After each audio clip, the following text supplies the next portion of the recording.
जय हिंद दोस्तों, नमस्कार। मार्ट साहब यूट्यूब चैनल में आपका हार्दिक स्वागत है। दोस्तों, आज इस वीडियो में हम बात करने वाले हैं बिहार में एक बहुत चर्चित भर्ती के बारे में, जो भर्ती बहुत दिन से आने वाली थी और थोड़ी सी विलंबित हुई, परंतु यह भर्ती का नोटिफिकेशन अब जारी हो चुका है। जी हाँ दोस्तों, सहायक शिक्षा विकास पदाधिकारी बिहार सरकार, जिसे हम शॉर्ट रूप में AEDO कहते हैं।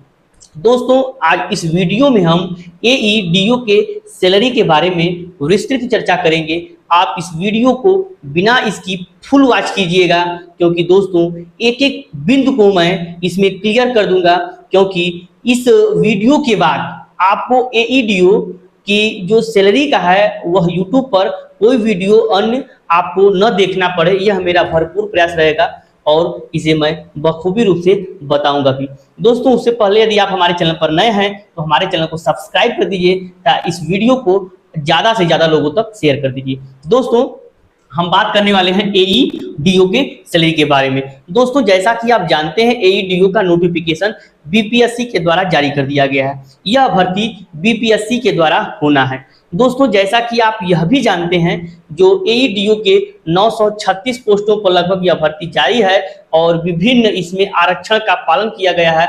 आरक्षण के बाद वर्गवार सीटों का आवंटन भी कर दिया गया है। वहीं आपने दोस्तों यह भी देखा होगा कि परीक्षा का पैटर्न भी जारी कर दिया गया है। AEDO की भर्ती का सबसे मुख्य बिंदु यह है कि यह भर्ती केवल एक चरण में संपन्न होगी, मतलब एक ही परीक्षा के बाद आपको अधिकारी पोस्ट मिलने वाला है, न ही कोई साक्षात्कार है, न ही कोई मुख्य परीक्षाएं हैं। दोस्तों, आप एक परीक्षा देंगे, उसके बाद AEDO जो है सहायक शिक्षा विकास पदाधिकारी बिहार सरकार में बन सकेंगे।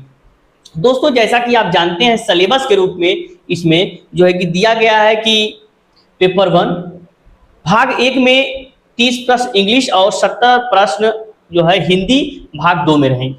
टोटल 100 प्रश्न रहेंगे और 100 प्रश्न आपके लगभग 2 घंटे के होंगे। 1/3 अंकों की कटौती की जाएगी। वहीं सेकेंड पेपर सामान्य अभिक्षमता का है, जिसमें 100 प्रश्न होंगे और 2 घंटे दिया जाएगा।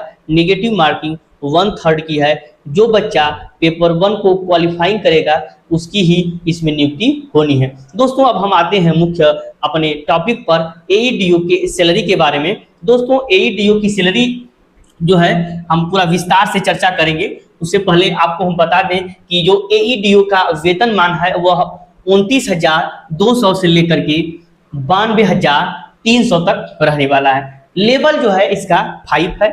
AEDO का जो लेवल होता है वह लेवल 5 है। यह बिहार सरकार के द्वारा निर्धारित किया गया है। ग्रेड पे जो इसका है 2800 है। AEDO का ग्रेड पे 2800 है। वहीं AEDO का मूल वेतन 29,200 रुपए है। 29,200 रुपए इसका मूल वेतन है। दोस्तों, अब मूल वेतन का हमको 55% महंगाई भत्ता यानी DA मिलता है। तो मूल वेतन का 55% DA हमारा हो गया 16,060 रुपए, और मकान किराया जो हमको मिलता है वह मूल वेतन का 8% यानी 2,336 रुपया हमको प्राप्त होगा।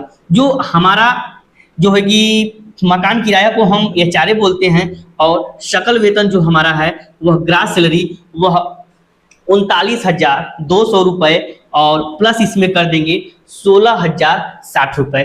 29,200 रुपए मूल वेतन प्लस महंगाई भत्ता 16,060 रुपए। इन दोनों को दोस्तों हम जोड़ते हैं तो हमारा अमाउंट आ जाता है 45,260 रुपए। दोस्तों, यह ग्रास सैलरी हमारी आती है 45,260 रुपए। लेकिन उसके पहले आप ये भी देखे होंगे, यहाँ पर मेडिकल का पैसा है वो फिक्स है 1,000।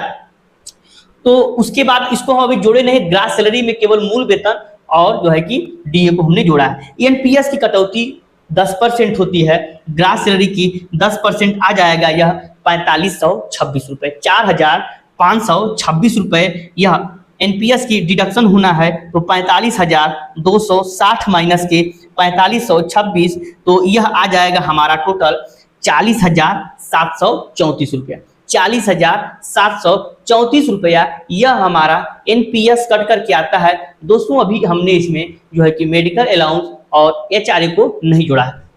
जब हम यह प्राप्त करेंगे इन हैंड सैलरी तो हम अपना कटौती के बाद जो हमारा सैलरी आया है ग्रॉस सैलरी 45,260 के बाद जो हम घटाए हैं 4526 रुपया, उसके बाद हमको प्राप्त हुआ है 40,734 रुपया। उसमें हम 1,000 रुपये मेडिकल जोड़ देंगे और 2336 रुपया हम जोड़ देंगे जो है कि आपका एचआरए। टोटल हमारा आता है 44,000 जो है 70 रुपये ये हमारा इन हैंड सैलरी आता है दोस्तों। लेकिन इस इन हैंड सैलरी में यह जानते हैं कि यह पोस्ट जो है कि अधिकारी लेवल का है तो इसमें टीए भी जुड़ता है। हमने टीए जो है कि नहीं जुड़ा है क्योंकि यह सरकार के द्वारा अभी अलग से निर्धारित होगा।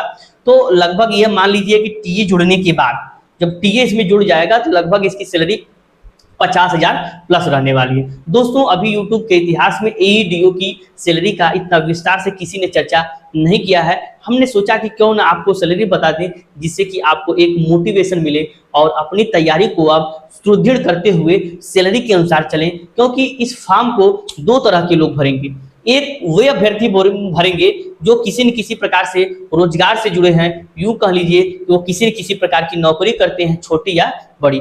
दूसरे वे अभ्यर्थी होंगे जो बेरोजगार होंगे। जो बेरोजगार होंगे दोस्त उनको सैलरी की कोई चिंता नहीं है, लेकिन जो ऑलरेडी पहले से शिक्षक या किसी अन्य चीज की नौकरी कर रहे हैं उनको यह पहले आता है कि हम इस विभाग में कितनी सैलरी पाएंगे और उस विभाग में जाएंगे तो कितनी सैलरी पाएंगे। दोस्तों हमने यह भी बता दिया कि आप यदि एईडीओ बनते हैं बिहार सरकार में तो 44,070 रुपया आप टीए छोड़ करके प्राप्त करेंगे। यह मान लीजिए कि लगभग आपकी 50,000 जो है सैलरी प्लस रहने वाली है। दोस्तों इतनी सैलरी है और जो है कि यह बिहार सरकार में एक अधिकारी का कैडर है तो इसे आप मेहनत के साथ तैयारी करिए और एक सीट अपनी सुनिश्चित करिए। दोस्तों हमको आशा और विश्वास है कि यह वीडियो आपको पूरी अच्छी तरह से समझ में आ गया होगा और जो है बिहार सरकार में जो एईडीओ का पोस्ट है उसकी सैलरी कितने रहने वाली है ये भी बहुत अच्छे तरीके से आपको समझ में आ गया है। यदि समझ में आ गया है तो हमारे चैनल को सब्सक्राइब कर दिए, इसे अपने दोस्तों को भी शेयर कर दीजिए। दोस्त जैसा कि आप जानते हैं मैं अपने चैनल के माध्यम से विभिन्न जानकारियां आप तक लेकर आता हूं। आप यदि इस चैनल को सब्सक्राइब कर लेते हैं, अपने दोस्तों को शेयर भी कर देते हैं दोस्त, तो आपको जो जानकारी मैं अपने यूट्यूब चैनल के माध्यम से देता हूं वो सबसे पहले प्राप्त होगा। और मार्क्स ऑफ यूट्यूब चैनल हमेशा फाइन और सटीक जानकारी प्रदान करने का कार्य करता है। आगे भी हम अपनी विश्वसनीयता को बनाए रखेंगे और भरपूर प्रयास करेंगे कि जो भी जानकारियां हैं वो अपने यूट्यूब चैनल के माध्यम से हम आपको बराबर देते रहें। दोस्त मिलते हैं हम अगले वीडियो में, तब तक के लिए नमस्कार, धन्यवाद।